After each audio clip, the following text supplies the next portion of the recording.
नमस्कार दोस्तों, स्वागत है आप सबका आज के इस वीडियो में। दोस्तों, आजकल सोशल मीडिया पे एक चीज बहुत ही ट्रेंडिंग चल रहा है। खान सर की कोचिंग पे हुआ अटैक। खान सर की कोचिंग पे हुए इस हमले के पीछे बहुत ही पुरानी दुश्मनी है। ये कोचिंग संस्थानों की दुश्मनी है, लेकिन सवाल ये है कि आखिर ये हुआ कैसे खान सर के खिलाफ ये दुश्मनी बढ़ती चली गई और कैसे खान सर के कोचिंग सेंटर पे ये इस हमले ने अंजाम दे दिया।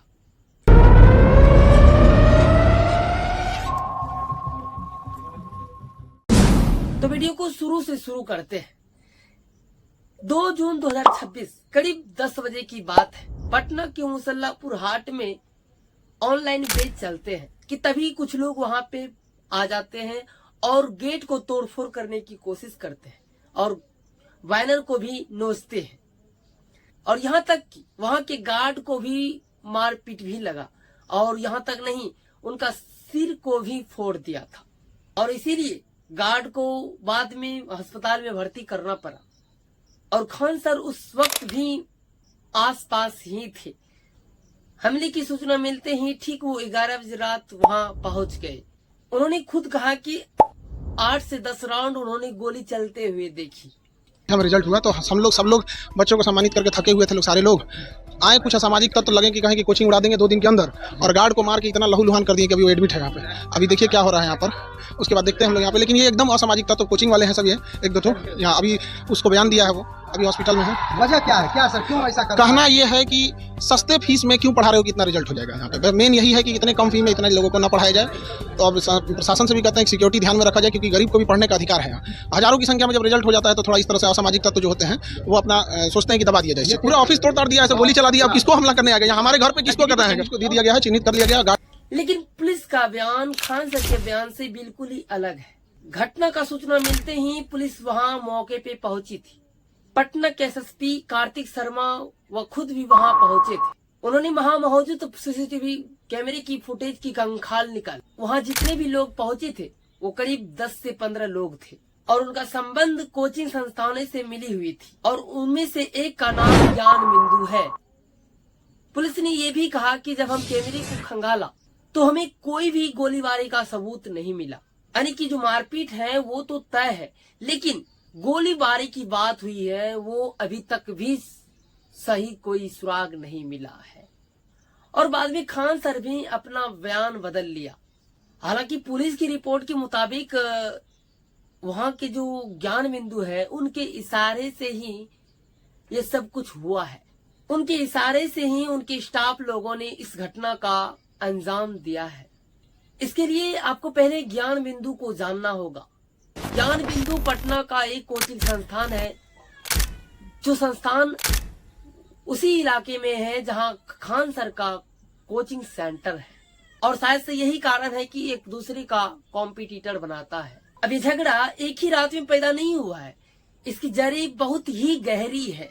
अब मसला क्या है, यहाँ के जो कोचिंग संस्थान है वो कई सालों से महंगी फीस ले रहे हैं और जब खान सर यहाँ आए और छात्रों को कम फीस में पढ़ाना शुरू किया तो पहले तो किसी ने ध्यान दिया नहीं, लेकिन जैसे जैसे उसके नतीजे आने लगा उनकी लोकप्रियता बढ़ती चली गई और उनको लोग पसंद करने लगे।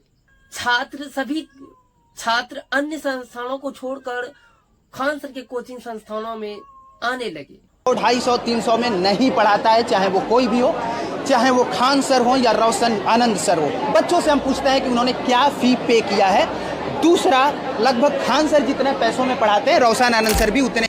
और दूसरी बात यह है कि खान सर की लोकप्रियता बढ़ी और वो वायरल हुए और बच्चे उन्हीं से पढ़ने को चाहने लगे। इनसे हुआ ये कि जो दूसरे कोचिंग संस्थानों की प्रभाव नीचे गिरने लगा।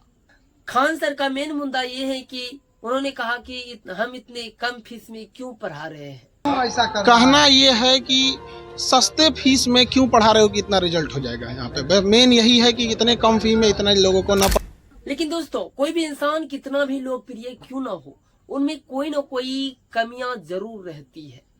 जरा खान सर का ये वीडियो देखिए। प्रस्ताव दिया कि क्यों ना हम लोग एक और पाइपलाइन ईरान से लेके चले आए भारत के लिए। तो पाकिस्तान से तो एक गैस पाइपलाइन आ ही रही है, ईरान से भी आ जाएगा, तो बार बार भर के लाने का झमेला नहीं रहेगा। अमेरिका ने मना कर दिया, कैंसिल करो कैंसिल, हमने कैंसिल कर दिया। अमेरिका के दबाव में आके ये दोस्ती है या फिर बॉस बनने का प्रयास है। हम लोगों ने तापी गैस पाइपलाइन लाए हैं, जबकि हम लोग ये अफगानिस्तान जैसे आसान देश होते हुए आज भी गैस आता है, लेकिन ईरान से अमेरिका। खान सर ने बताया कि तापी गैस पाइपलाइन से, जो कि तुर्किस्तान से अफगानिस्तान, अफगानिस्तान से पाकिस्तान, पाकिस्तान से भारत आ रही है, और ये बोर का टाइम है। और जब इंडिया ने अफगानिस्तान से पाइपलाइन बिछाना चाहा और 2019 में ये मोदी जी ने उन्हें ट्रम्प की प्रेशर से उन्हें रोक दिया। ये कहानी तो खान सर ने सही बताई है, लेकिन पॉलिटिकल प्रोपेगेंडा के चलते साल और लीडर दोनों ही गलत बता दिए। ये साल 2019 नहीं बल्कि 2009 था। सही लीडर मोदी जी और ट्रम्प नहीं थे, बल्कि ओबामा और मनमोहन सिंह थे। और ये तरीका उन साल 1999 में अटल बिहारी वाजपेयी ने दिए थे। इसकी मीटिंग 2005 में शुरू हुई, लेकिन 2007 तक आते आते इस मीटिंग में मीडिया ने जाना बंद कर दिया था। स्कूल माफिया और कोचिंग माफिया और किताब माफिया, ये सब मिलकर आपको लूट रहा है।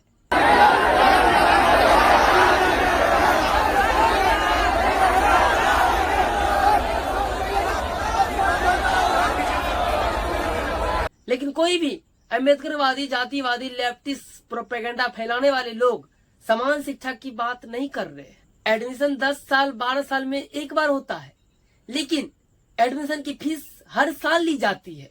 नई एजुकेशन पॉलिसी हर 10 साल में आती है, लेकिन किताबों को हर साल में बदल दी जाती है। एनसीईआरटी के साथ उन्होंने ऐसा घालमेल कर लिया है कि एनसीईआरटी की बुक बाजार में मिलना भी मुश्किल हो जाते हैं और मजबूरी में प्राइवेट किताब खरीदना पड़ता है।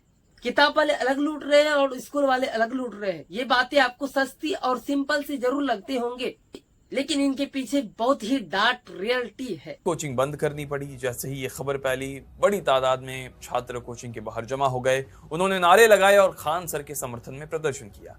एक छात्र ने मीडिया में से कहा कि शिक्षण संस्थान पर हमला पूरे बिहार की छवि खराब करता है। आप डीप में जाके रिसर्च करोगे तो आपको पता चलेगा कि एक बच्चे के साथ यहाँ पे क्या कर रहे हैं। बच्चों को पढ़ाई के नाम पे इतना लूट रहे हैं कि बच्चा पढ़ ही नहीं पा रहा है। उसका एडमिशन का अलग खर्चा, उनकी फीस का अलग खर्चा, उनकी यूनिफॉर्म का अलग खर्चा, उनके बुक के अलग खर्चा। यहाँ पे रियलिटी एक ही चीज है, सब मिलके आपको लूट रहा है। कोचिंग माफिया अलग से, स्कूल माफिया अलग से, किताब माफिया अलग से। बट अपने में एक बहुत बड़ी यहाँ सवाल है कि कोई भी इस टॉपिक पे सवाल क्यों नहीं उठा रहा। ये सवाल क्यों नहीं कोई उठा रहा है कि समान शिक्षा यहाँ पे लागू किया जाए। वो समान शिक्षा जहाँ पे अमीर और गरीब सब एक साथ पढ़े।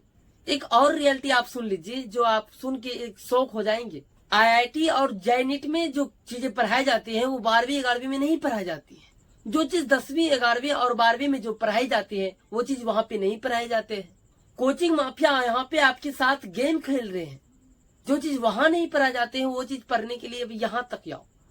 यानी कि आप समझ रहे हैं, जो चीज आपको 10th और 12th में पढ़ाए जाएंगे उसका तो पैसा वो ले ही लेंगे, लेकिन जो चीज वहां नहीं पढ़ाए जा रहे हैं उसके लिए आपको अलग से फीस देना होगा। तो ये है रियलिटी हमारे एजुकेशन सिस्टम की। लेकिन इस बात पर अम्बेडकरवादी सवाल नहीं उठाएंगे। अब इतना कुछ सुनने के बाद भी आपकी आंखें नहीं खुल रही है, आपकी आंखें बंद है, तो रियलिटी जान लो और समझ लो।